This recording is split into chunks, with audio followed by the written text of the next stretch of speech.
Welcome to Dr. Dorian's House of Killers, where we take a look at all your favorite killers and see how they could be implemented into Dead by Daylight. Today, we are taking a look at the Witch of Curses. Roll the intro.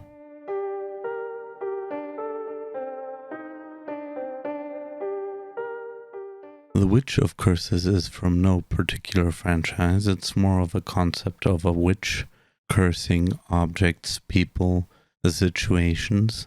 You could also call it a Witch of Ruin if you so fancy the nostalgic DBD term. As always, we will start off with the base stats with a speed of 110%, 4.4 meters per second, but there are situations where the witch can move at 120% movement speed with 4.8 meters per second. The size of the witch would be medium, medium to small woman, more or less. Not as small as Chucky or so. Terror radius would be medium. Map effect.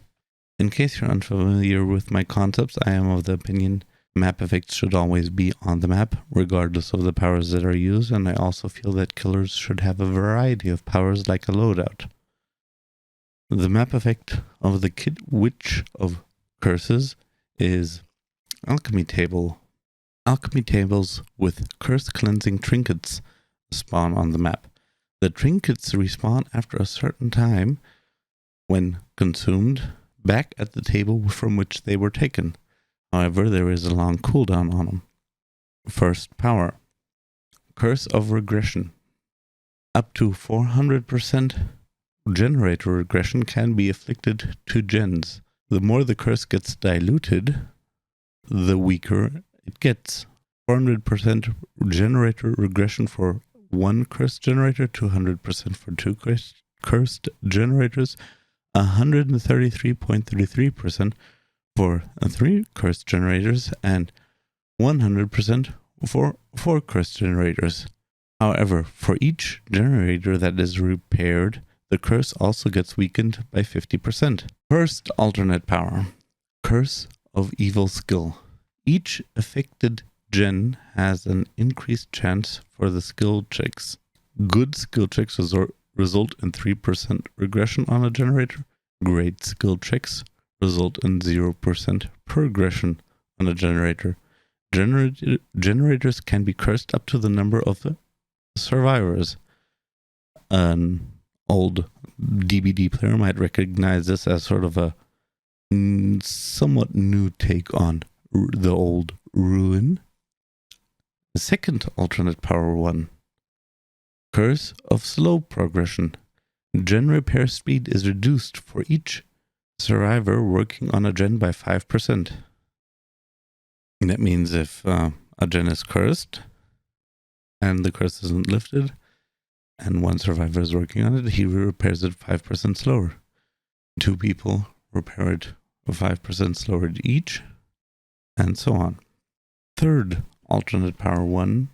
Curse of Confusion. Skill checks randomly reverse. Random sound alert changes, so a sound alert comes, no skill check, or very short time between the alert and the skill check, stuff like that. And location of the skill check randomly changes. Power 2. So in addition to one of the four versions of power 1, this is another power that the witch would have. Curse of Blood. The survivors randomly start bleeding without being injured. Blood stains slightly glow for 5 seconds. Healing skill checks have a smaller success zone. First alternate power 2. Curse of Exhaustion. Exhaustion time is increased by 100%, so whatever the exhaustion perk says is your exhaustion time, you double it. A second alternate power 2. Curse of Blindness. Aura reading is disabled. The third alternate power 2. Curse of Bliss. After unhooking a survivor, completing a generator, or cleansing a totem, this triggers obliviousness for 15 seconds. The third power. Curse of Blocked Pallets. Pallets can't be dropped or vaulted for 20 seconds. First alternate power 3, Curse of Blocked Windows. Windows can't be vaulted for 20 seconds. Second alternate power 3, Curse of Muddied Ground. In a specific area of effect, movement speed is significantly decreased for survivors. It would be a small area, just saying. Power 4, Empowered Walking. The speed is increased by 120%. Canceling the ability stuns the killer for 3 seconds. Power takes 30 seconds to recharge, so this would sort of be a map traversing ability. Not meant for chase, actively at least, but more to get from point A to point B, because although 110% movement speed, the witch does not have range offensive attacks. Alternate power 4, Bewitched Walking. As long as no survivor is in range of 40 meters, movement speed is 120%. So if survivors are close by, you're 110%. If they are far enough away, you are at 120% movement speed. What I forgot to mention, or what I will add in before stating the powers, all the curses are a ranged skill check. What I meant to say is it's a ranged skill shot, not infinite range, line of sight with collision, but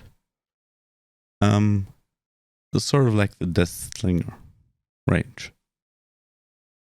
Also, just in case it isn't clear, you can only take one version of the power 1, one version of the power 2, one version of the power 3, and one version of the power 4 with you into the game. But you can mix and match what you want. Perks. Hex Terror Struck.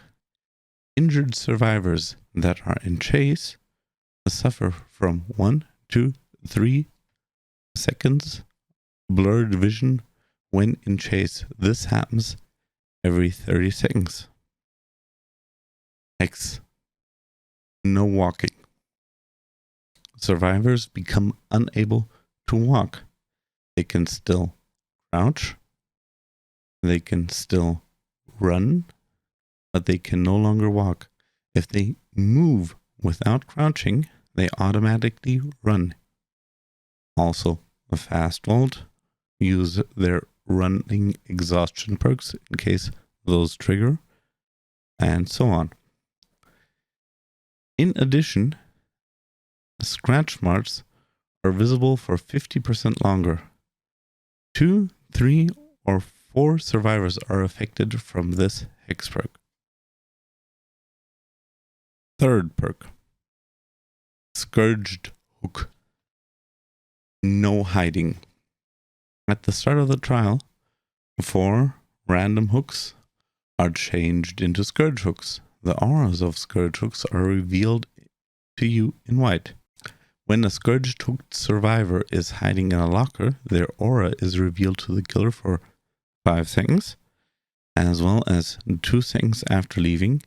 If the survivor exits the locker fully healed, they will also suffer from the exposed effect. The curse of the Scourge Hook lasts until the survivor is injured again. What do you think of my idea?